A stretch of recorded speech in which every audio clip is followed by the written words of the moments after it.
You're listening to Inside of You with Michael Rosenbaum. Rob, how are you, buddy? I'm good. It's been a long time. Dude, was it the last episode that people were saying, where's Rob? Yeah, because you did an intro without me. I did an intro without and then you didn't explain anything. I didn't explain that Rob was gone because sometimes these are out of order. Well, so and that's why you need me here because you missed know how it. to You missed me. Explain things. You missed me. Yeah, I was. You wanted to be here. That was for Zachary Levi. Why can't you just say that you wanted to be here? I wanted to be here. I wanted to be here for Zachary, but we were in Denver. Yeah, that's true. But and it was the only time I missed you. It's lonely in this house. It's nice to have you here. I get a little lonely. I've been on Norcos. Yeah. I get your late night text. Post op, but I get your 11 a.m. Yo, what's up? I assume that's. Hey Rob, as you know, I do the Camp No Counselors thing. I didn't know that. What is that? Yeah, yeah, you do. Tell me more. It's like summer camp. It's like for adults. And didn't you say they went out of business? No, they didn't go back out of business. They're back in business. They're back, dude. It's pretty dope because I went with Macaulay Culkin last year. Name drop, but it's like imagine all your meals, snacks, s'mores, accommodations, bedding, all that stuff. Ropes course, swimming, hanging on the beach. Open bar, no lines, round trip transportation, including New York and LA, as well as parking and linens. It's just amazing, and it's like being at camp, and it's affordable. You know how much my followers are going to get this for? $2,000, $400 all inclusive for the weekend. Thursday night, Friday night, Saturday night. You leave Sunday, $400 freaking bucks all inclusive. New York is the May 30th to June 2nd camp. Which one are you going to? I might go to a few of them. There's the New York camp, May 30th through June 2nd. The Labor Day weekend New York camp, August 30th through September 2nd. The New York camp, September 19th through the 22nd. I know I'll be at the LA camp, September 26th to the 29th. Do you want to come with me? Maybe. I'm bringing all my friends with me. So if anyone wants to hang out with Michael in a tent. Well, here's the great thing. It's not a tent. You actually have a room. Oh, it's a cabin. cabin. You have a room. Some have air conditioning. But the thing is, like, people don't talk about the business. You're like, oh, what do you do? Oh, hey. It's more like hanging out with normal people. So, like, if you see me, you're like, hey, Rosenbaum, we'll just hang out and play sports. To get a discount on Camp No Counselors and how did you hear about Camp No Counselors, CNC, if you write Inside of You, one word, you'll get the early bird price. That's $50 off registration. CNC, Inside of You, one word, you'll get a discount. $350 instead to hang out with Michael in LA. Could be. I will be at one of these camps, if not more. Do you want to come with me? Would Natalie let you go to a summer camp with me? She would let me go to. She was going to let us go to the Sharks game. Dude, it's a blast.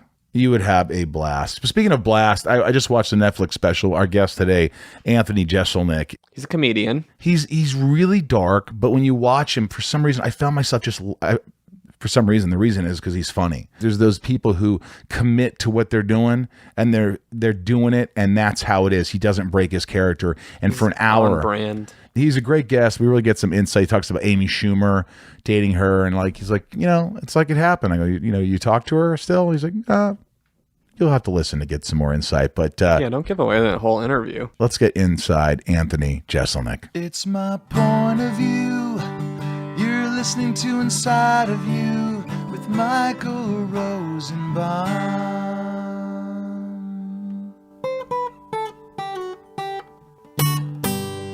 Inside of You with Michael Rosenbaum was not recorded in front of a live studio audience. I did Bill Simmons' podcast a couple days ago, and afterwards he's like talking Game of Thrones. He's like, "You watch Game of Thrones?" I'm like, "Oh yeah," and he's like, "When Arya killed the Ice King, go, I'm 2 episodes behind." And he froze. But you weren't, right? No. Like, of course not. And we just stared at each other for like a minute. That's got to be the worst feeling ever when someone gets, because you devote your life to Game of Thrones. I mean, that's 8 years? Of course. But you have to watch day of, like, as it's airing. Otherwise. Or don't go near social media. You can't even go on the internet. You can't go around it. Because every article is about it. Yeah, for sure. Have you ever had an episode ruined, like Red Wedding or something? No. With Game of Thrones, I've always watched everything on point. I remember one time when Homeland was a big thing. Oh, yeah. I was talking to Jim Norton, and he's like, oh, Homeland's amazing, right? He's like, are you caught up? And I'm like, yeah. And he's like, what about this thing? And I'm like, oh, yeah. How about how they killed the vice president? And he goes, what? And I go, are you not caught up? And he's like, no, I'm one behind. I'm like, then why would you ask me that? I'm sorry I just spoiled it for you. But you did this to yourself. We met at... I have a thing, every time I name drop, I drop something. So we met at Jason Reitman's house. Did you hear that phone? Who's Jason Reitman? He directed movies such as Up in the Air, Juno, the new Ghostbusters. His dad was Ivan Reitman, who directed the original Ghostbusters. Rob, should I continue? No, that's enough. So I met you, and I was like, oh. I was surprised by how nice you were. I think that probably you get that a lot. Always. People Always. just assume that you are the guy you portray on the comedy specials. And rightly so. Like, I don't think you're like wrong for thinking that. Like, that's all. If that's all you've seen, of course you're going to think that. And even when I'm like being nice, it's still, people are still kind of a little taken aback. Like, I'm like a nice guy, but I'm still holding a knife. You know, the people are just kind of a little like, oh, he could still bite my head off at any time. But you do fuck with people. Mm-hmm. Yeah, I mean, I have a sense of humor, so yeah, like that's how I joke around, is by being kind of a jerk. But does it feel good to just like, you feel like the first thing you want to do is when you meet someone, is it out of a sort of, you think out of insecurity or like a power because you know you're good, you know you're smart and witty and you're a comedian, that the first thing you think of is, how do I give this guy a dig? Sometimes I can see like a weakness in someone where they're just like, they're a little like Timid? a little timid, so I'm going to play with that. And it's fun. I was telling people today, like, it's fun. Sometimes I'll get a waiter who I think recognizes me. So I'm like, let's have some fun. You know, like, give them a story. You know what I mean? And they'll be like, when you have the specials, and I'm like, fuck you and your specials. And they're like horrified. And I'm like, oh, I'm sorry. I thought you knew who I was. And this would be a funny story for you to tell. Oh, that's good. Yeah. Can you keep it? Because the biggest thing, I've read some articles and like there's some interviews. Did you read the Federalist interview? It wasn't, I didn't interview with them, but I read the article about the abortion thing. Yeah. And I thought it was kind of an ambiguous but positive review.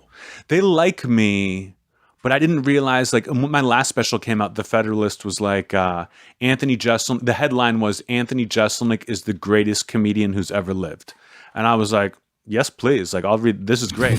And then I found out years later that the Federalist is like an alt-right publication. Like, they're not. Oh, is that what it is? Yes. It's an alt-right. Like, I didn't know that. I retweeted the abortion article, not even looking at who had written it. And someone was like, don't give these guys retweets. And I was like, what? And then I read it again. Right. And they give away a bunch of punchlines, and they're kind of like trying to figure out, they're like, he's not pro-choice or pro-life. And it's like, I'm very much pro-choice. Like, the bit is pro-choice. Right. You guys are kind of missing the point. Because it's like a 15-minute abortion story in the Netflix special. Mm-hmm. Yeah. Now, a lot of people like it's, because I watched it. The first thing I did was like, I was like, you gotta come on the podcast. You're like, yeah. And I was like, yeah, I gotta do my homework, man. I gotta watch. And I was dying. I liked it so much that I found myself, and I don't do this a lot because there's a lot of specials. There's a lot of comedians. I'm not saying they're all bad, the specials, but they're not all good. Yes. And so from the get-go, there's jokes that I remember that I have to tell people, and that to me was a good sign. I text you something.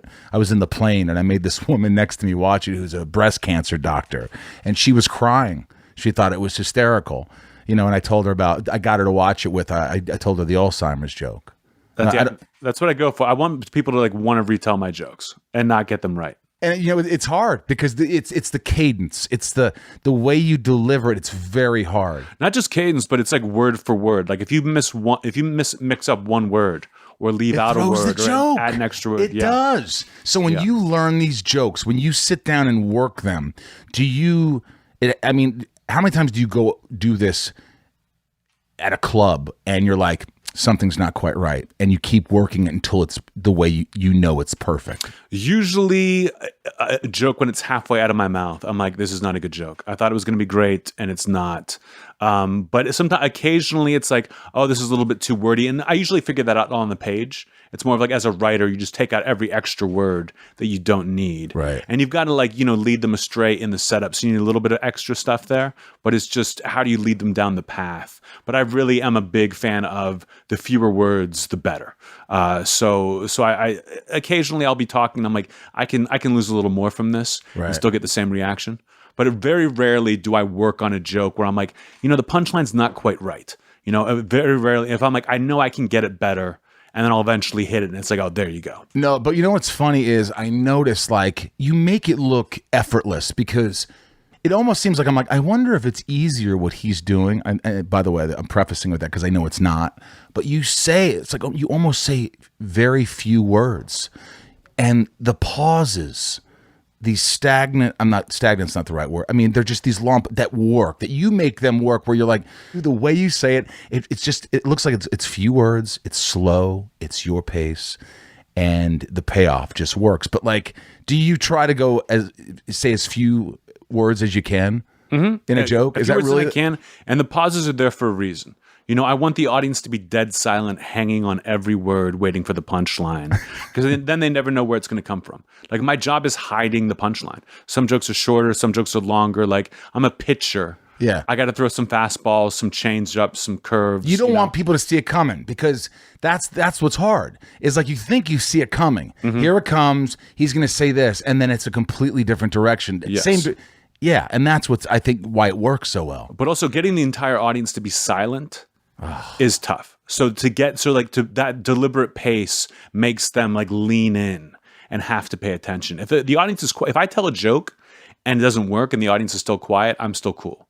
If they start talking to each other, you know, when they're ordering from the waitress, that's when I'm in trouble. That you want to keep them quiet and just what's going to come next. And you probably had to deal with, I mean, look, this took years and years of developing and fine tuning this personality that you created. Like Dice Clay didn't just one day go, oh, yeah, right. I mean, this is something that, I mean, I read about, you were on Fallon and like you wanted to tell this cancer joke, like a cancer stand-up comedian who was talking to cancer patients.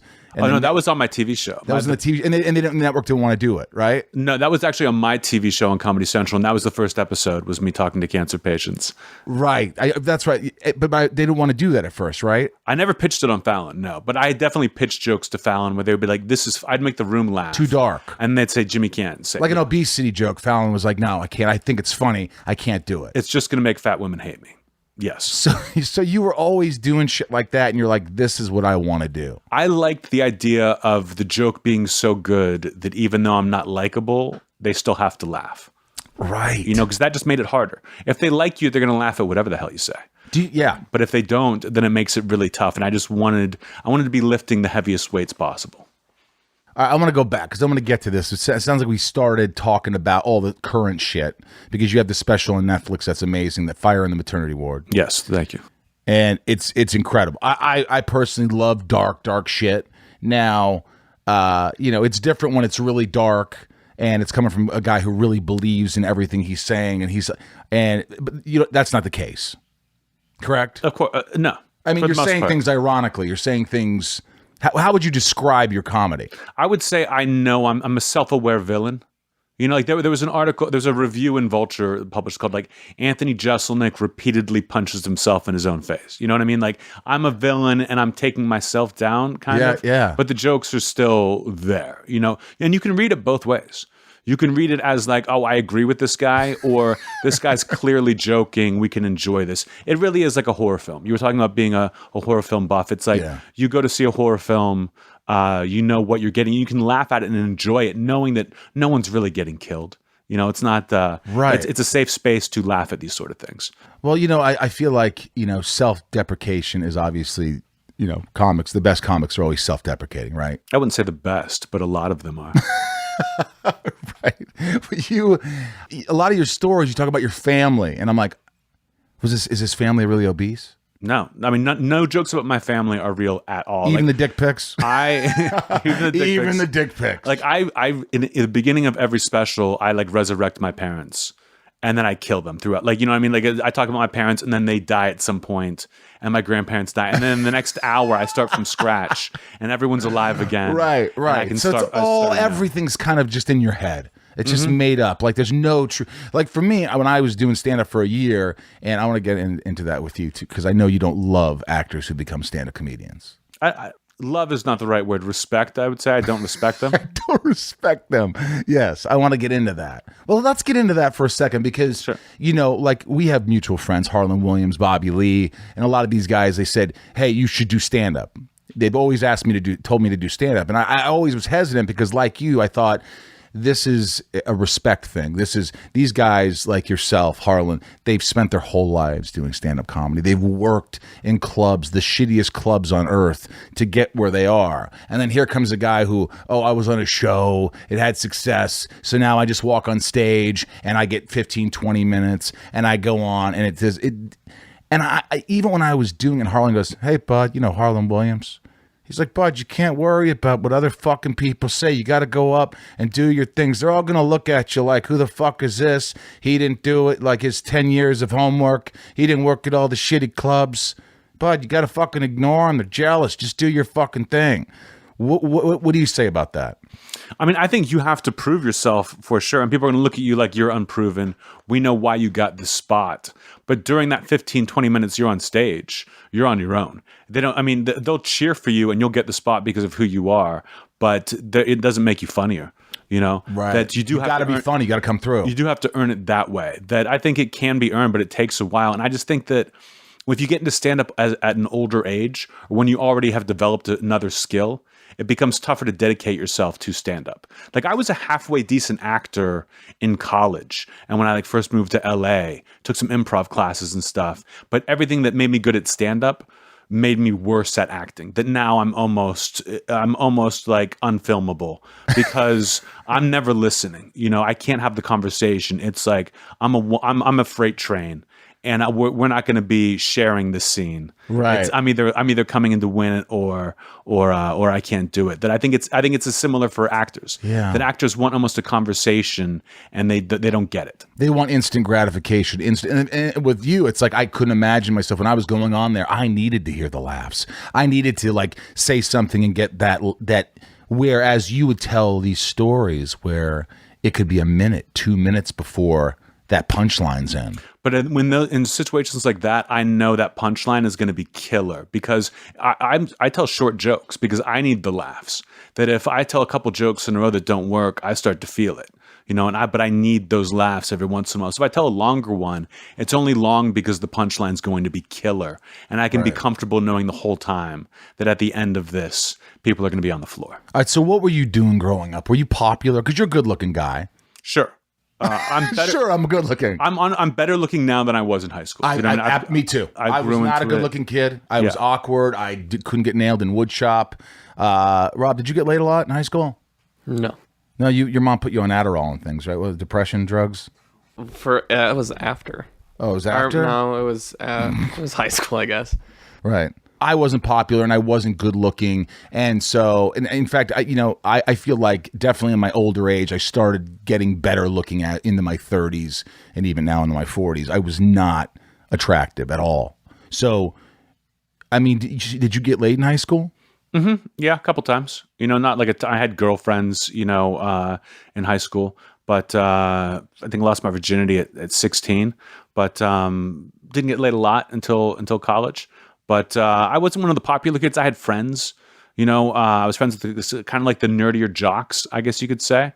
But the popular kids didn't have much to do with me. I was a little too weird.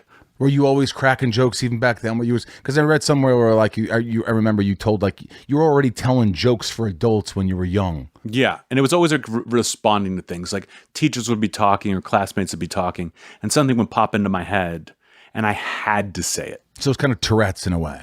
A little Tourette's, a little just like this is too good not to say. It was like if you thought of like a brilliant novel and you didn't write it down. That's how I felt. It was like my head will explode. Who was a basketball player who used to get technical fouls all the time? Rasheed Wallace. Remember Rasheed Wallace? Vaguely. He would get technicals like an unprecedented level, and they're like, "You're hurting your team," and he's like, "I know." But when a call goes against me and I think the ref is wrong, it's like my head will crack open if I don't yell something. And that's why it keeps getting teed up. And that's how I felt in high school. If I didn't say this joke, whether it was good or bad or inappropriate or not, my head would just crack open. That I felt like I had to do. Did you get in trouble in high school? Were you expelled at all? Did you get demerits? I was like the class clown in honors classes. Do you know what I mean? So I was still smart. So they knew not to like send me out of the room, but I was frustrating some teachers loved me and we got along, and some really, really despised me. Right. But like a year ago, my high school had honored me. They have a Upper St. Clair's, where I went to high school in Pittsburgh, and they have a alumni hall of fame. Right. And they finally put me in, and I was like, this, like everyone else was kind of like, thanks, whatever. And I was like, this actually means a lot to me because I didn't have a good time in school. And you guys were trying to get me to stop doing all the things that have made me a successful comedian and a singular comedian. They were like, you're being too dark. You seem crazy. This is weird. And this was all pre-Columbine. If I had been in school after Columbine, I think I would have had a much different experience, that I may have been expelled just for the kind of stuff I would say. I was darker than I was funny. You immediately would find the funny in things, Yes. no matter how dark. Or just how inappropriate. Like, what's the worst thing you can say or do? And when you're a kid, when you're a teenager, and like in the way you're obsessed with horror films, like that sort of stuff was just was weird interesting then. to me. You were the weird kid if you were into horror and into these things. It was like, I see it in a different way than you do. You know, I'm not turned off by these things. I'm fascinated by them.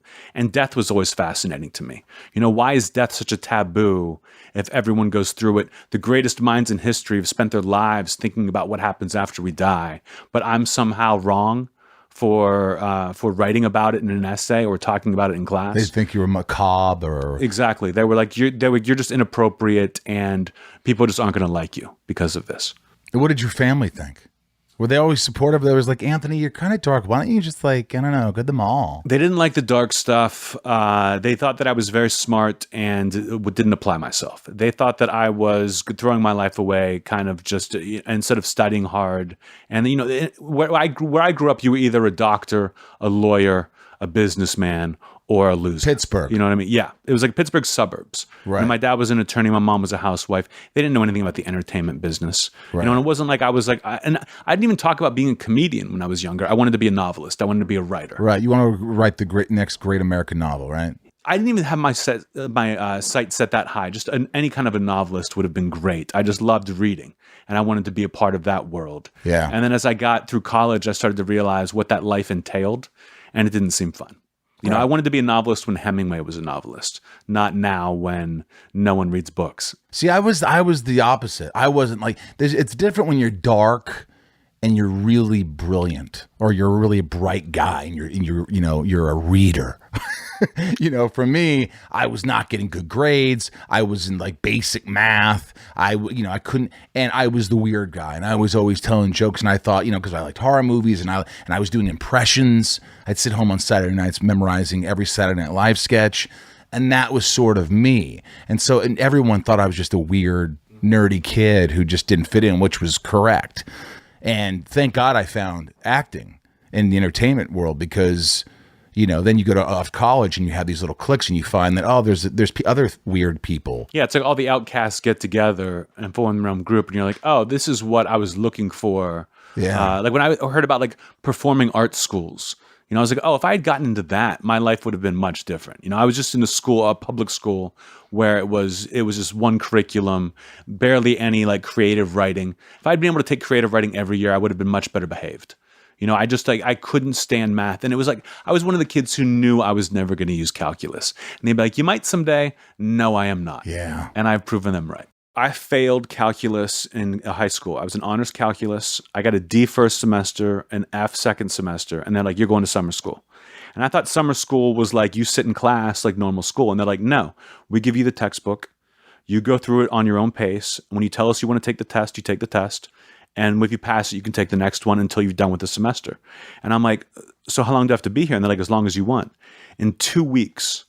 And I had to start from the beginning of the book, because if you don't know the beginning, I got it done. I got the entire book, the entire year's worth of math done in 2 weeks, because it was easy if you applied yourself. But if you were bored with math and just sat through class staring at the board, you didn't know what was going on. But when it was like, distractions. If you learn this on your own, you get out of here. And so I got A's in both semesters, because I had to take both. And then so I got a D and a pass. And I was like, oh, this was stupid. I could have done this much differently. Inside of You is brought to you by Sleep Number. You have the nicest bed upstairs. I have a fucking rock star bed. I really do. It's the best bed I've ever had.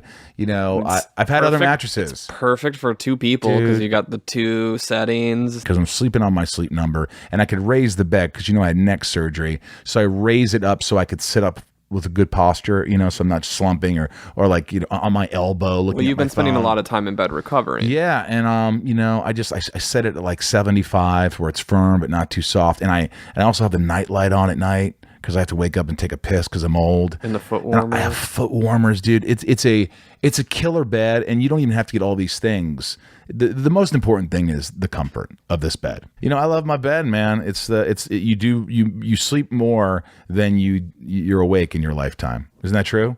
I mean, how many hours do you sleep? Well, you sleep probably a third. Yeah, a third is, yeah. A third. That's a big part of your life in bed. So why sleep on a crappy mattress? Exactly. Sleep on a Sleep Number. Sleep Number has been ranked highest in customer satisfaction with mattresses by J.D. Power. I mean, that speaks for itself, Rob. Yep, come in during the Memorial Day sale and save $1,000. $1,000? On a new Sleep Number 360 Special Edition smart bed for temperature balancing comfort at an exceptional value. You'll only find Sleep Number at any of the 575 Sleep Number stores nationwide. Find the one nearest you at sleepnumber.com/inside. Sleepnumber.com/inside. Get you one. Inside of You is brought to you by Open Fit. Lose the commute to the gym, folks, and let the workouts come to you. Rob, it's pretty sensational that you could actually not have to go to the gym and get these amazing workouts that are streaming. Yeah, I came over here today and you were in your basement working up a sweat. That's right. On your projector. Yeah. What did you think of my body? Doesn't matter. Yeah, it doesn't matter. Everybody's bodies are different, and Open Fit gets that, which is why it's personalized to your needs with custom-tailored original content. We've got amazing trainers, classes. It's super simple. Forget all the complexity and stress around getting fit and just press play. Which program were you doing?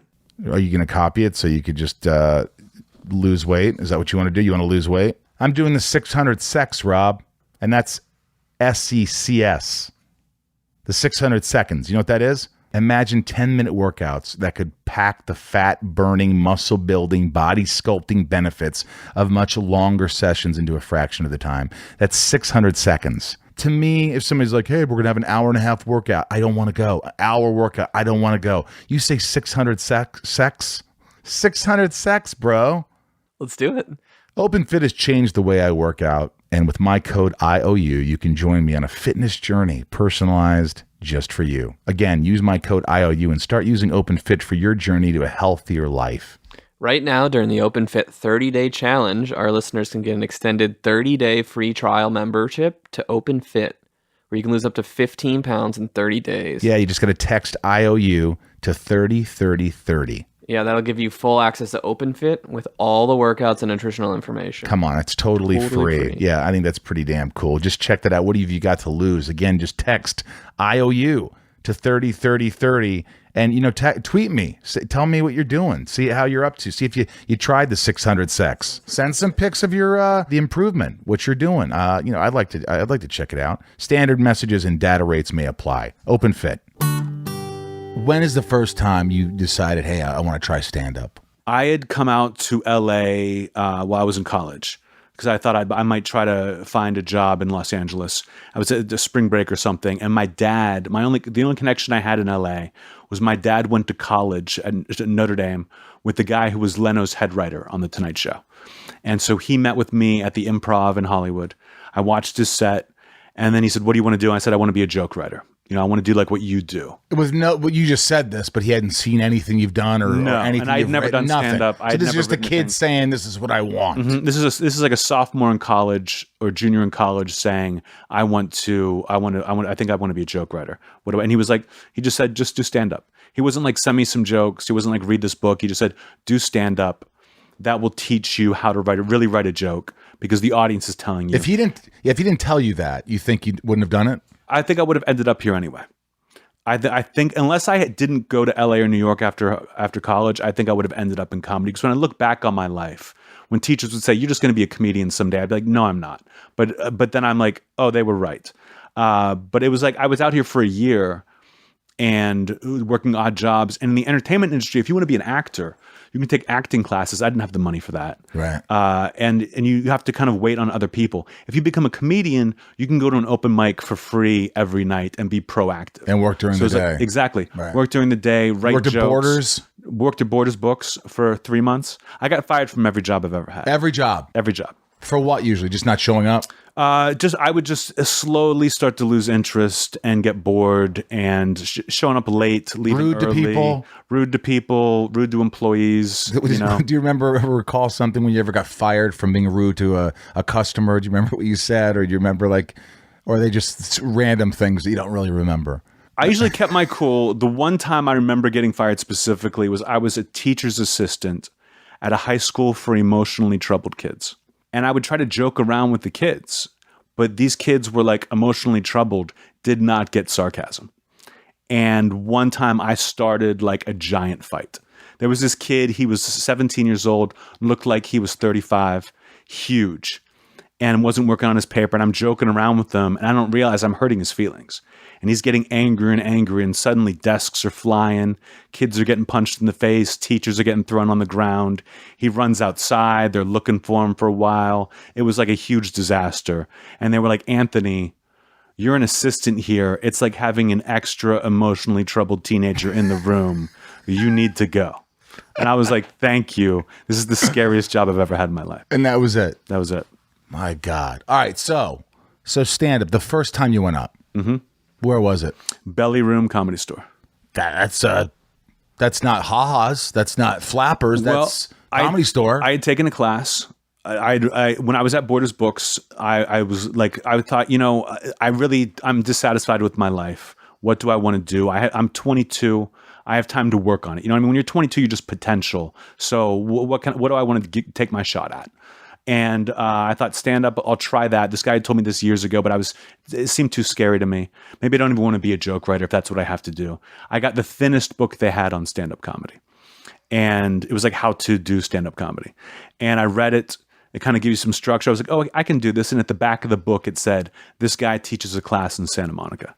So I looked it up online. It was like $200, $300 for like a 6-week class. You don't seem like the kind of guy that would take a stand-up comedy class. You're 22. Everyone says that. I'm 22, and I didn't know what an open mic was. Right. I didn't know that I could just go.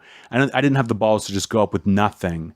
Like taking the class kind of taught you little things like how to take the mic out of the stand, where to put the mic stand, what the red light means, don't run the red light, things that I think every comic should know. And I follow to this day, rules that I like. And you've seen probably comedians not follow those guidelines. Oh, yeah. Like things that are just respectful, that they're like, the guy's not listening to the red light's on. He's taking time away from the next stand-up comedian. Mm-hmm. And every comic in the room hates this person now because he's doing that I knew not to do that. And then at the end of the class, you did like a graduation thing where it's like 8 people going on stage doing 7 minutes each, and it's all of their friends. And at the time, I went last because I had the most friends there. They're like, that's the way they did it. And no one did well. And then I did great. And then afterwards I was like, oh my God, I know how to do this. You could feel the room. I could feel the room. I could feel myself. Like I was just enjoying myself. Do you remember so much. A joke from that first? Yes, because one of the jokes I used, I ended up, I had 2 bits, one about my girlfriend burning down my apartment in college. Which is true. But yes, by mistake, but it was true.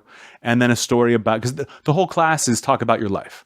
Because you're teaching 12 people who are all different abilities. You can't say, write really smart, dark one-liners that no one else would think of. You got to say, talk about your life. Right. And at 23, that's all I had in me with those 2 stories. And one of the jokes ended up in the Donald Trump roast. It was like my old boss was such a douchebag. If you looked up the word douchebag in the dictionary, there was a picture of Spencer Pratt. But if you look close, Spencer Pratt is holding a picture of my boss from Borders, and that was like the best joke. And I used that against Trump. And then I went back and watched that tape years later because I was like, oh, that joke was from that. Maybe there's more jokes I can use. And I had a panic attack watching it because I was so bad. I thought it was amazing. I sent that tape out to all my friends and family, and it was just horrible. Isn't that something? I've done that where you film it and you're like, you killed it. I remember I was like, oh my God, I got 20 minutes. People are howling, they're laughing. But then I watched it and I cringed because I just don't like how I was moving. I don't like how I was I didn't buy a lot of the shit that I was saying. Well, I forget who said this. Some NPR guy was talking about how when you get into the arts, like you became an actor because you loved acting or you loved movies, you loved watching I didn't actors. like being myself. So being anybody else was easier for me. Sure. But your talent level when you start out doesn't match your perception of what I want it to be, or exactly of what your goals should be. Right. And getting through that period is the hard. People give up before they get better. And I didn't realize how bad I was at the time because I was comparing myself to the people around me who were obviously much worse. But it was I had a lot of work to do. My second time on stage, I had a full-blown panic attack. All right, so talk to me about that because it's nice to hear someone of your success level with, You get panic attacks. You don't get nervous. Do you get nervous still to this day? Do you get anxiety? I get anxious. I just want to go now. Like once I get on stage, I'm cool. It's like that 10 minutes before my set where I'm just like, what do I do with myself? Do I have another beer? Do I just sit here? Do I look at my notes? Like, what am I doing? Does your heart race? Do you feel like you have to take a shit? Sometimes. Do you Sometimes. Yeah, because do you ever feel like I'm a little nauseous? I'm a little too worked up. I don't get the nausea. Is it going to affect me in my performance? I don't worry about that. It's getting through that pre-moment. I know when I'm out there, I'm going to be fine. But it wasn't always like that. You probably let your nerves get the best of you early on before you became successful. And I think it's always your imagination. It's like, the second time I got on stage, I was totally unprepared. I was hungover, and I thought because I did it once, that I just redo what I had done then. You forget that every show is going to be different and you need to be in the moment. I wasn't in the moment. And because of that, 7 minutes of material went by in 2.5 minutes. And I just didn't know what was happening. No one was laughing where they should have been laughing. I just started talking faster and faster. You want to get off stage? Yeah, I wanted it to be over. And when someone wants it to be over, and you can see comics when they want it to be over, it's unpleasant. And I just got off stage, went into the bathroom shaking, covered in sweat, and was like, what? I had never experienced this before. What is happening? Did you want to never do it again? I felt like I'd gotten beaten up and knocked down, and I wanted to get up and fight again, but I couldn't quite pull it off. Like I would drive to open mics and not get out of the car for months. I would do that. Out of fear. Out of a fear of like, this is going to happen again. Like, I don't know how to do this. That's sort of an anxiety attack. They say that, and I've had anxiety, but you once you have an anxiety attack somewhere, or you have this feeling of absolute failure, if you don't face it head on, that atmosphere will bring back that same feeling. Mm-hmm. So the fact that you were going, but you just wouldn't face it, was probably making it worse. I mean, I remember reading a book, I forget who, like a Tim Robbins novel. Tom Robbins? Whatever. Well, Tim Robbins is the actor. Yeah, who's the writer? Tom Robbins. Tom Robbins. Wrote this book, and there were these tightrope walkers, a family of tightrope walkers, and the grandfather's walking across his tightrope, and he falls. And everyone mourns, they bury him. The next day, the entire family has to walk across that same tightrope. Because if they don't do it the next day, they'll never do it again. You have to face that trauma immediately, right, or else it sinks in and then you're screwed. Fuck. Yeah. I think that is so true with everything. Mm-hmm. I think the more you put it off, you go, yeah, I'm going to do that again. I'll do it again. Yeah, just not right now. It's just it's making it worse. Like if I have a good set or a great set, I feel cool. I'm like, I'm good. I can go chill. If I have a bad set, it's like, when can I get up again and erase that from my memory? That's almost like my whole career has been like how do I make up for this failure and make this failure not mean anything to me? How often do you fail at this point in your life? Oh, all the time. You fail all the time. All the time. You have like a huge Netflix special, mm-hmm, which you watch and you're like, he knows what he's doing. Mm-hmm.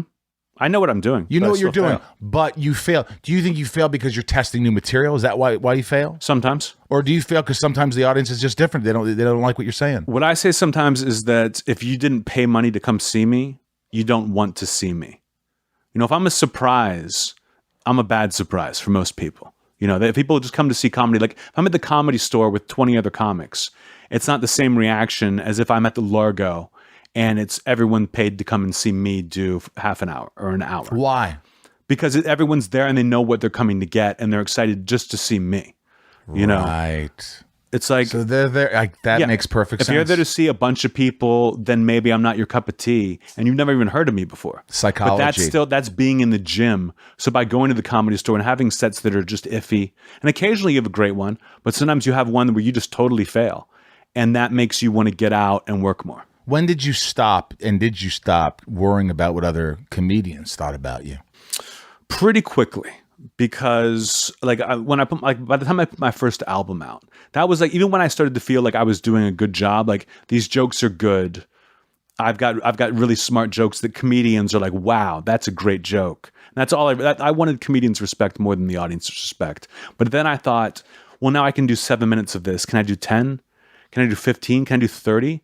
Can I open for someone on the road doing 30? Can I do 45? Can I do an hour of this? And then it became, can I do another hour of this? And now I've completed my 4th hour. This is, 17 years later. Can you go up right now and do 3 hours? No.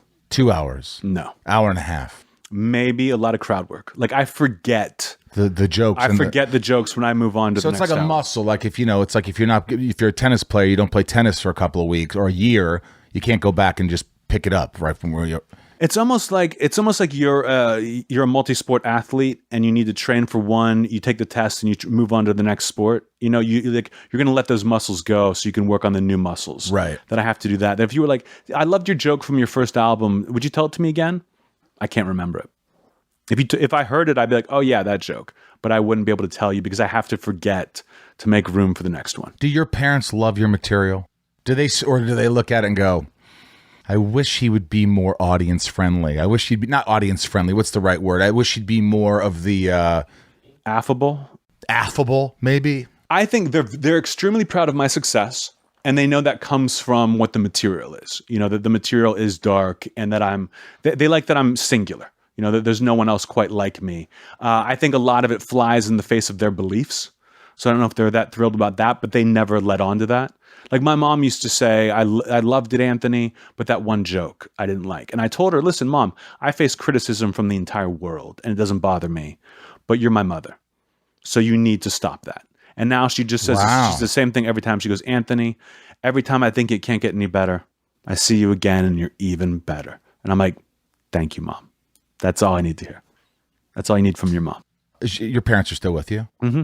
Are they very supportive? Do you talk to your mom and dad every day? Every week? Not every day. I talk to my mom at least once a month. My dad maybe every 2 or 3 months. But now that since I have a podcast of my own now, am I coming on that one? We don't have guests. Okay. I hate the idea because of having I to told ask you. people. Remember, there was on the email. I said something like, I forgot what you said. You're like, this is why I don't have guests. Yeah. Because so you don't have to do the homework on them. Not even just homework, or but watch a special, or watch whatever. Well, I thought just like bothering people, just being like, hey, like, you know, I hate it too. I need somebody. Look, I hate it too, but the reality is it's Rob's fault. It's fucking Rob's fault because he forced me to get a podcast and I didn't want to do it. And he goes, you'd be good at it. You'd be good at it and it'd be fun. You should try it.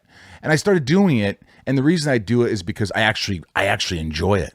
I actually love talking to people and getting to know people, but it becomes like it's therapy for me. And sometimes it's therapy for them and the audience. And it's nice to have like a little inside of what the process is and what you go through. And I actually enjoy it. It gives me more purpose. I actually think I like it. Dax and I have talked about this because we're like, God, wouldn't it be great if we just made a living off this? Dax who? Shepard. I'm kidding. Oh, You're coming on in how many like a week and a Daxes are half, there? right?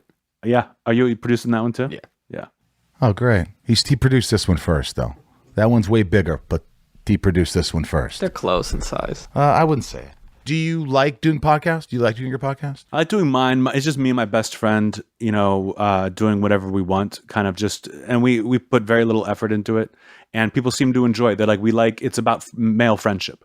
And we've been friends for 20 plus years. And, you know, people who know me as my persona are surprised that I have a best friend, that I'm godfather to both of his kids. Like, what have we been through together that someone would make me godfather to both of their kids? You know, and What's it called? It's called the Jeselnik and Rosenthal Vanity Project. His name is Greg Rosenthal. He's an NFL analyst. I like that. Yeah.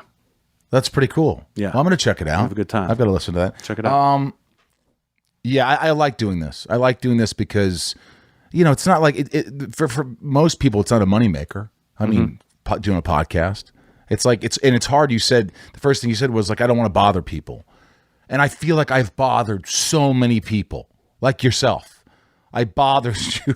But I would happily have been like, no, thank you. Yeah. I mean, when I've got something to promote, I enjoy doing this. Right. But when I had a TV show, you know, 5 or 6 years ago, and I had to do every podcast under the sun, Yeah. that I was just like, no more. Because sometimes, like, this is a popular podcast, this is a helpful podcast, but there are some that are just like, you're just there, you know, you might as well be spitting in the wind because for all the good it's doing you. But sometimes it is helpful and it is fun. You know, Yeah, I and enjoy talking about myself. Yeah. You do.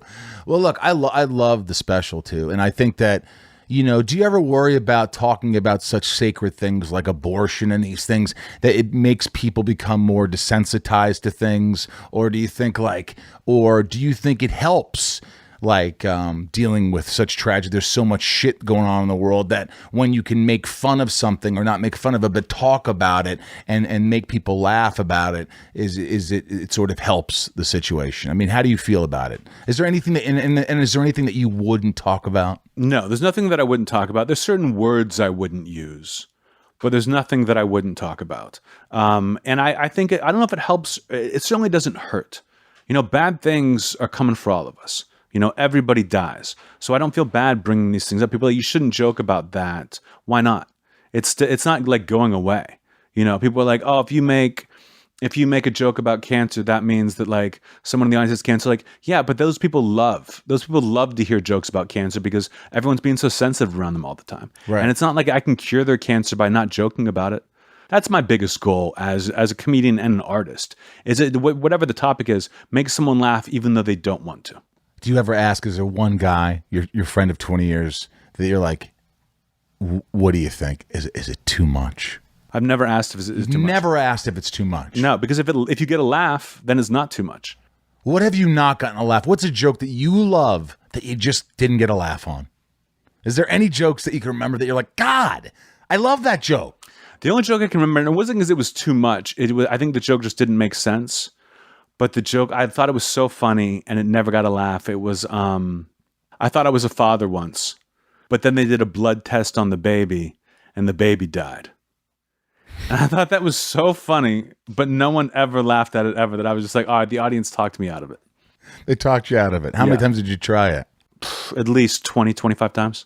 What I find difficult when I'm watching you is he just doesn't break. For the most part, an occasional smile. Is the smile planned at all? Do you ever actually, or in that moment, do you just kind of get a kick out of what you're saying? It's not even. I'm not laughing at what I'm saying. I'm laughing at the audience laughing at what I'm saying. It's the audience's reaction that makes me laugh. It's like I just said this horrible thing, and these people are dying laughing. That cracks me up. So kind of like, good for you, Anthony. Good for you. Kind of. Or I'll see someone in the audience, like a really old person laughing, and I can't help but laugh at that. Or someone has a weird laugh that makes me laugh, but I'm laughing at their reaction.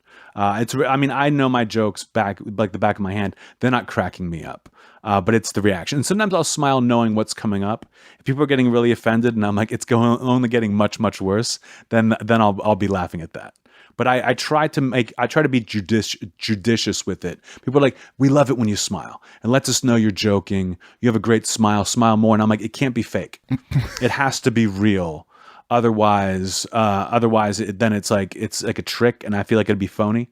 And when I do like a TV special, I smile way less than I do in a live show because you're aware that cameras are on you. Right. And so it makes it a little bit different. And it breaks up maybe a little bit, gives the audience a little something that's watching that, like, hey, he's human. He's not so dark. That's not the reason I do it. I mean, I would love to just do it. Like, I would love the audience to think that I am a cold motherfucker. That's who you are. Like, I don't like the audience to see me before the show or after the show. You're not out there selling shirts. Exactly. You're not doing a meet and greet. If I could appear in a puff of smoke on stage and then disappear in a puff of smoke like I was the devil, that's what I would want to do. Have you had publicists try to talk you out of that? Like, hey, it'd be good if you did this. It'd be good. And you just stuck to your guns. Like, this is the persona I want to do. I've certainly done a lot of press for this special, and every article is like humanizing me. You know, like, he's not really like this. It's like this. I'm like, you don't have to explain that. Of course I'm not like this. Like, I was at the gym the other day, and I ran into not of course. When people watch it, listen, I watched it with a girl, and she's like, he's dark. So when you're sitting here telling me, it's like, well, yeah, it's not that you have to explain it, but you know, some people need that education. They need to go, oh, he's not like, oh, sure, but that guy would be in jail. You know what I mean? He'd be on death row. Like, I was at the gym the other day, and I ran into Topher Grace. Mm-hmm. And Topher's like, Anthony, I'm a big fan. He goes, and I see you in this gym, and I just didn't recognize you at first because you don't act the way you do on stage. And I'm like, how the hell would I act like I do on stage in the gym? Hey, will you give me that dumbbell? Exactly. Like, it was like, there's no, I would have said something smarter than that, but there's no, that person's not a human being. Like, he couldn't exist in the world. But I think if you don't know that much about stand-up, and you know most stand-ups just talk about their life, then you would think, oh, is this guy just doing that? But then you meet me and you're like, oh, this is clearly an act. Do you cry? Yeah. When's the last time you cried? Probably, it's almost always a movie. It's like the end of a movie will get me, where I'll get Forrest Gump, Shawshank Redemption. Let's go sooner than that. Those came out like 25 Well, I'm years dated. ago. I'm dated. No. The last one that really got me was La La Land. Really? And everyone was shocked, but La La Land made me cry, and not a lot. Like it's like I'm one of those criers where like the tears well up and my eyes hurt. Right. That I like consciously pull them back. Pull them back. Like, you want it back like in your painful. head. Yeah, to even Right. get one tear down my cheek. Yeah, I try not to a let tough that one. tear fall either. Yeah, and I wish I did it. I wish I cried more because you feel better. It's like an emotional release. Yeah. I have friends, so I talk about it all the time. Of like that, like I bet I can make you cry. Next time you think you're gonna cry, call me. And I'll get you over the edge and let you like let it out. I would love to let it out. Have you ever gotten mad on stage? Oh yeah. Almost. No, like really angry. Oh yeah. Absolutely. And what happened? I kicked somebody out. I mean, it's like somebody's either just being drunk and disrespectful, or they're being too loud. They think the show's just for them. They're in the front row. And I'm like, you're ruining this. You're ruining my timing. You're distracting me. It makes me angry. But if I lose my temper, that's how when I feel like I failed. If I have a bad set, that you have a bad set, that's Right. fine. But if I flip out and start screaming at people, then I'm like, that was on me. Yeah. I should have been calm. And there are ways to handle things, but I mishandled that. Like, are you like, hey, you know what? Get him out of here. Out. Get the fuck out of here, dude. Get the fuck out. I'll just my code word. I always tell if I'm in a theater or a club, I say my code word is get the fuck out, because some people will say get this guy a glass of water. And that's the code to get them out because they want to still seem likable. But I'll tell them like, hey guys, shut up. You're out of here. And if they keep going, I'll give them maybe one more chance, because if you kick someone out right away, the audience doesn't like you. They're like, what's his problem? Yeah. But if you give them enough rope where the audience is like, when is he going to kick him out? Then you're allowed. So then I'm eventually like, you know what? Get the fuck out. I saw security gets him, Chris gets him right D'Elia away. kick someone out. D'Elia kicked someone out, right? Drop that. What? You got to drop the Sharpie when you say that. Oh, yeah. Is he big enough? He's bigger than me, but Still a name drop. all right, I'll drop it. He's bigger than me, but I remember he's like, you know what, get him out, get the fuck out of here, get the fuck. And then he went back into his routine where I would be so flustered that I'd be like, fuck, I don't. And somehow he got back into it. It's almost a relief when they're gone that I don't feel flustered after they're gone. Sometimes I'm mad I waited too long to kick someone out, which I have done. Because I'll like brag about how I rarely have to do it, and then someone's talking, and it's always alcohol, or they're on coke or something, and they just can't shut the fuck up, or they just think that the show is just for them. Like they'll be like, "Yeah, man, yeah," and that's just as annoying as you suck. You don't want that. No. But it probably took you years before you had the strength as a comedian or just to kick someone out. Well, you're not really allowed to kick someone out until it's your show. So there are a lot of times you just have to suffer with whatever is going on. Oh, really? You can't be like the third guy up. Go get out. Get him out. Oh, no. They're like, hey, they're buying drinks. Do your set and get out of here. You can leave, but we're not kicking these guys out. It's a party at 8. We're not doing that for you. Right. Now, whoever I want gone, even if it's before the show, if I was like, hey, that guy, I don't like the way that guy looks, get him out. They'll kick him out for me. Right. But I try not to do that. Yeah. How often have you had to do that? Kick someone out before the show? Based on how they look. Never, not once. But I actually, one time someone showed up like in a full costume, and I was like, "This isn't good. This is not good." You're already distracted. Yeah, like they're trying to distract me and be part of the show. I don't want that. Yeah. I don't want people showing up in like shark hats. You know what I mean? This is not like your own personal bachelor party. Get out of here. Do you talk about your dating at all? No, Like right now? no, You never talk about your dating. not really. Do you date a lot? I don't date. I'd say I describe it as taking lovers. I take lovers every once in a while, but I get sick of people pretty quick. So it's a short-lived thing. You do. What gets you tired of someone? I just really like to be alone.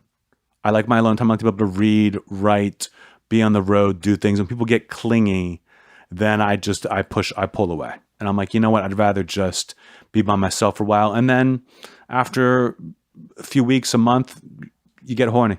And you're like, all right, time to take another lover. Another lover. Yeah. That should be your next album. Another Your lover. next Netflix special. That was my first album. Another lover. Another lover? Yeah. But do you...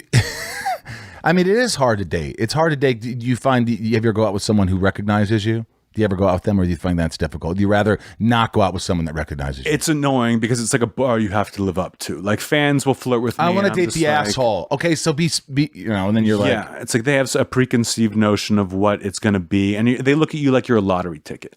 You know, like this guy's successful. He's got money. He's got, what's the word I'm looking for? Confidence. Confidence, but ambition. I feel like now it's like a lot of people, I mean, not in LA, everyone's got ambition, but you go around the country and people are just like, I would love to meet a guy or a girl who just wants to do something. Everyone just has this job and they're just like, yeah, I'm doing this job. I hate it. And like, well, don't get another one. Like, I'm not going to get another one. I'm just going to do this. And you're like, yeah. So like ambition, like having something, a goal that you want to achieve is very sexy to a lot of people. And you forget that in LA or New York or in the entertainment business, how attractive just ambition is. Isn't that funny? I'm on like that Hinge. I'm on an app for dating, right? Are you on an app for dating? I got rejected from Raya. I have a friend pass so I can give you. But I noticed that girls like, I want someone with ambition. My God, that's what they want? Is this what this world's come to? They just need someone with any kind of drive? I think it's like but it kind of turns me off. It kind of puts, to me, it's threatening. To me, it's like, I'm going to let her down. Because I might be ambitious sometimes, but I could be a lazy fuck a lot of the times. Yeah. So when she wants ambition, I'm like, maybe I'm wasting her time. I find that they want ambition, but they want to be around it. It's like, yeah, I'm ambitious. I need alone time to do this. You got to go. And they're like, no, that's like my perfect relationship. If I was going to get married, separate houses, for sure. Beautiful. When I hear about couples like that, I'm like, yes, that sounds great. What are you, 40? 40, yeah. He's turned 29. He's got a kid already. 30. 30. 30. How old's the kid? 2. Can you imagine? I mean, that's most people. That's a lot of people. That's a lot of people. It's not me. Not me. What's your longest relationship? Probably like, I do a lot of, On and off. My old ones were on and off like 3 or 4 years. Yeah. I always say 3 years and they're like, oh, really? 3 years? I'm like, off. Yeah. Yeah. 6 months at a time. Why is it hard for guys like us, like guys in general? I don't know. It seems like we may not have a lot of common, but we do. I'm 46, you're 40, but it's just, why is it so hard for us to? Is it that we really deep down don't want a relationship, or we want to be happy, but we don't want anything to hinder our happiness because we're really good at being alone, or we're really good at being independent? Is there what is it? I'm scared of not of being trapped, but of feeling trapped. The idea that you get married and you're like, oh, fuck, like, what did I do? Now I'm locked into this. And it's not like I think there's going to be something better out there. It's like, maybe I just want to be alone. Maybe this person wasn't the one I want to be with. And I think that, like, I was in a relationship when I was younger that people thought we were going to get married. And we didn't, because I was like just scared I would get divorced one day. Yeah. And then toward the end, when we finally broke up, she was like, you didn't think I was scared too? Like, you just take a chance and you go through it together. And I was like, oh, I didn't think of it like that. I didn't think like that at all. I thought that like everyone had that like storybook thing in their head. Yeah. That if there was a chance you were going to get divorced, you shouldn't be getting married. But everyone has a chance of getting divorced, and people change over their lives. That I just feel like I've enjoyed my evolution over these 40 years. That I'm glad I never got married. I have no regrets about the relationship. You feel like you have your shit together more now than ever? Oh, for sure. Like you feel confident in who you are and what you are and where you're going? 100%. No doubts. No, I mean, the only questions I have are like how long I keep this up before I bail. You know, like this is you get tired? Firing the maternity ward's my 4th hour, and I just don't know if I can top it. And I assume eventually I'll be like, I've got to get back out there and do it. But I'm like, I never want to be bad at this. You know, that I wonder, like, do I have enough money now that if I never worked again, I'd be okay? Do you know that I deal with that all the time where it's like, you know, I think, hey, I'm not rich. I'm not like a guy who could go buy Mazda Miatas. Wait, I could buy a Miata. No, what's the fast one? Maseratis. Miata I could buy. I could buy a Miata. Rob? Yeah, you could buy a Miata. You could buy a Mazda. But I can't be out. I don't want to be the guy. I can't be out there tooling around in Corollas for crying out loud. But I think, you know, it's like I don't need. When I was younger, I used to be like, I just want to be rich. I want to make a lot of money. I want to be a big movie star. And now I'm like, I just want to be healthy. I want to feel good. I want to have enough money to do what I want. But I don't really care like I did about what other people think. I mean, look, we always care about what people think. But to a point where I'm like, do I have to go out and be a movie star? Do I have to say, hey, look what I'm working on? And what you're saying is like, this Netflix special in your eyes is like, at this moment, this is the best I've got right now. I don't know if I've got something better. I guess we'll see. But what are you're sort of indecisive about, like what the future holds? Yeah, I could do another hour for sure. but I don't know if I don't think it could be better than this hour that I've just done. And maybe it could. Maybe things evolve, and that's part of the challenge. I mean, if you had told me after my last special Thoughts and Prayers that you had to now top this, I would have been like, how am I going to do that? But I was able to get myself to that place where I had to do it. And now I'm so happy. Like, I ran into Chris Rock the other night at the Name drop at the Comedy Store, and I'd opened up for him toward the end of his tour for a little bit. And I was like, so what are you working on now? Because he had a 2 special deal with Netflix. And I'm like, when are you doing the next special? And he's like, I'm not doing anything. I'm like, what do you mean? You got a special by the end of the year. You got to do it. He's like, no. He goes, I'm too happy. I'm too happy to work on stand-up. Like, I'm just enjoying my life. I'm too happy. And I'm like, that's kind of how I feel right now. Like, I'm just very satisfied and very happy that I'm like, maybe something happens. Maybe I'm wronged in some way. Because most of my successes come from revenge. You know, of like, my only revenge is success. Let me go out and work and make everyone not feel bad, but just make myself feel better about something that I've done or a failure that I've had. That I just, at 40 now, I don't know what would happen to me that I would feel that insecure again, that I would need to go out and put the 3 years of work in. But what would you do? What would you do if, let's say, you were like, you know what, Anthony, that was the best Netflix special.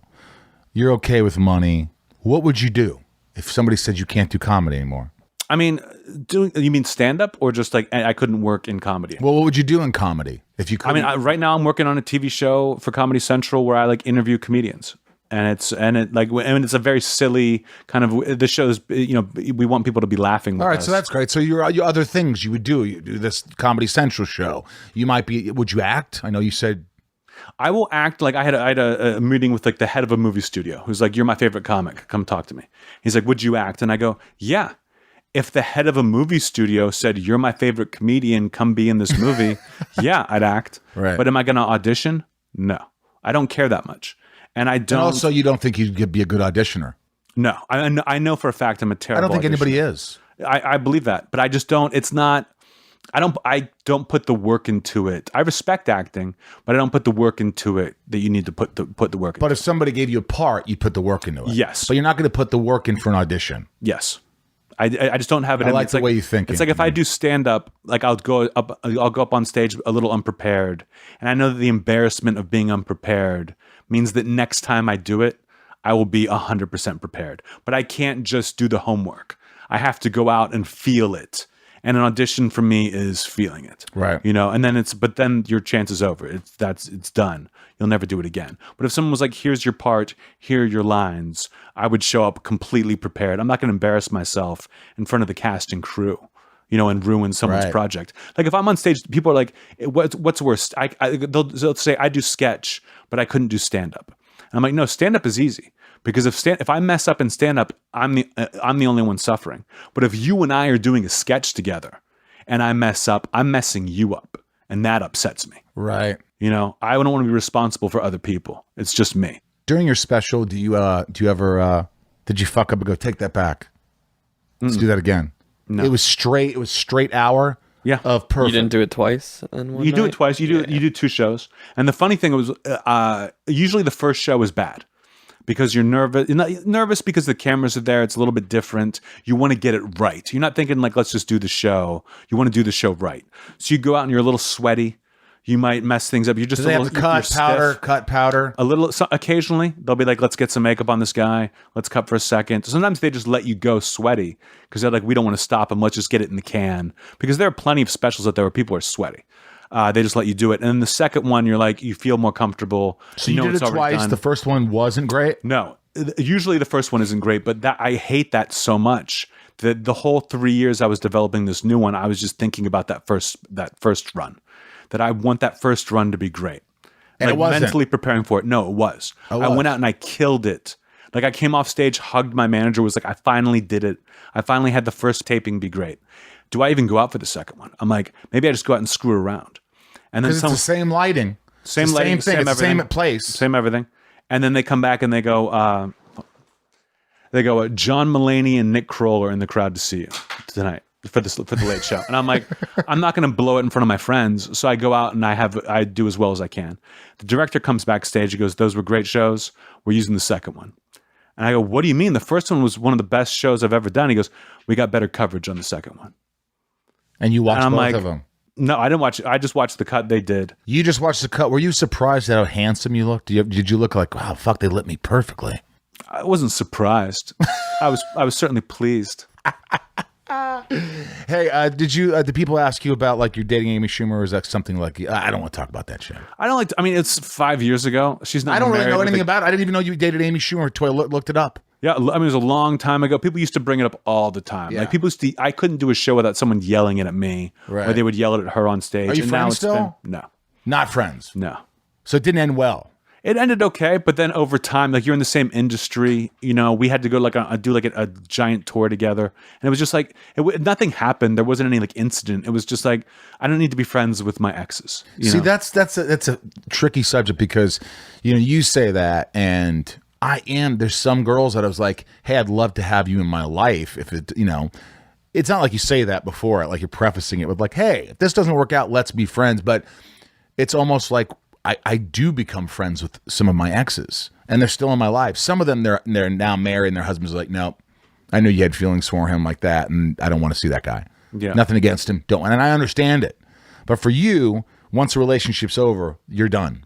Hopefully, and it takes a while to get to that point. Amy and I, when we were together, we would break up, and then you'd see her that night at the Comedy Cellar, and it's like, well, maybe a week of this, and then we're getting back together. You just can't avoid it. Right. But now we're on opposite sides of the country. We don't see each other. We don't talk.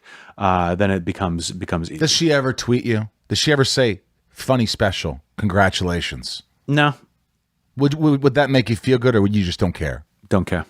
You just don't care. It doesn't affect you. You're unaffected by other people's perception of you. You really are. At this point, yeah. I mean, sometimes it makes me happy to hear good things. But if someone if the love really affects you, the hate's going to affect you too. And I get a lot of hate, and I can't let that. What bothers you? What's the only thing that bothers you where you're like, you want to tweet back, you want to reply back to some guy who wrote an article, and you want to say, you're fucking wrong. You're missing the point. You're missing the boat. You didn't get the joke. You fucking idiot. Do you think that ever? No, because if someone's totally dismissive, then I'm like, you're wrong. If someone's like, I saw every punchline coming, I'm like, no, you didn't. No, you didn't. No, you didn't. But if someone's like, I love you, I'm your biggest fan, that one joke was pretty weak. I'd be like, oh, was it? I would question that one joke.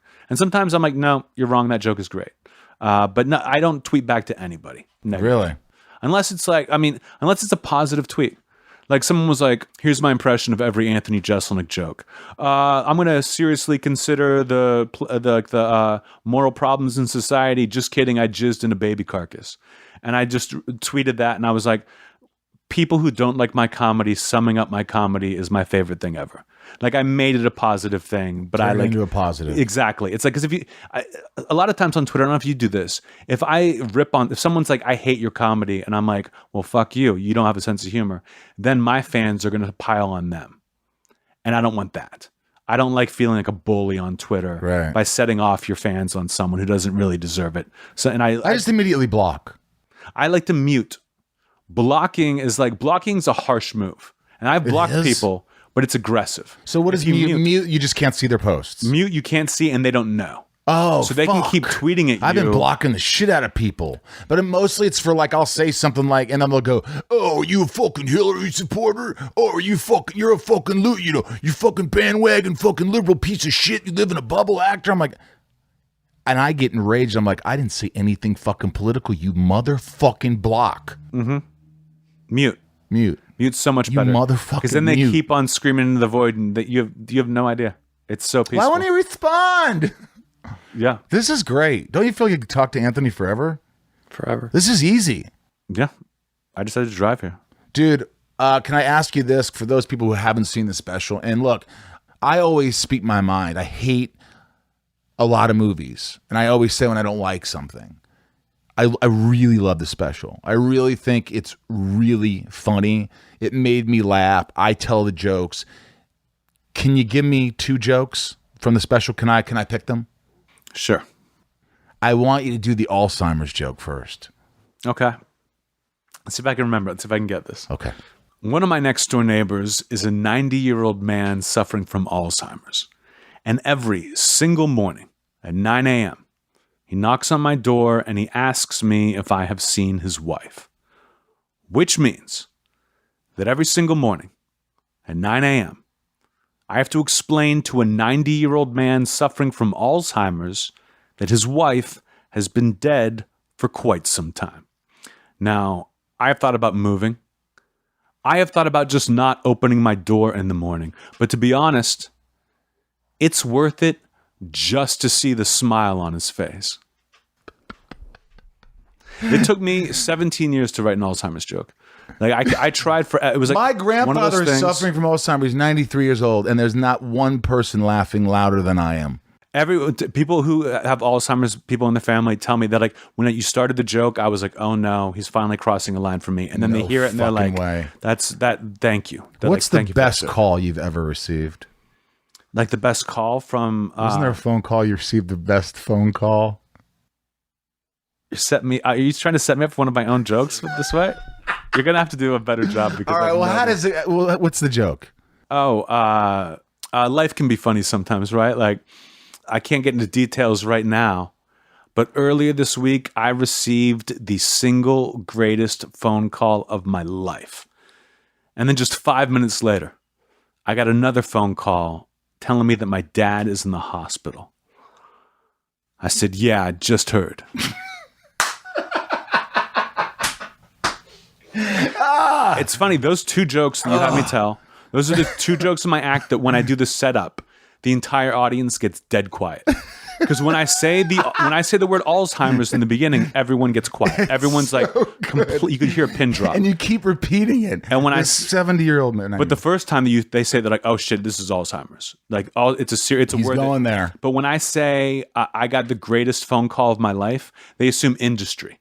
They assume I have an announcement about some great thing I got, that everyone gets quiet for that. That I love. I love when the audience is just like, what?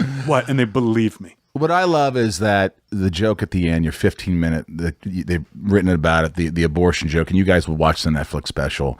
It's the punchline at the end fucking just slayed me. It's so simple. You're just not looking for it. You can't guess it. Watch the Netflix special, Fire in the Maternity Ward. Anthony Jeselnik is my guest. Dude, thanks for coming. Thanks for allowing me to be inside of you. Absolutely. Thanks for being inside me. All right.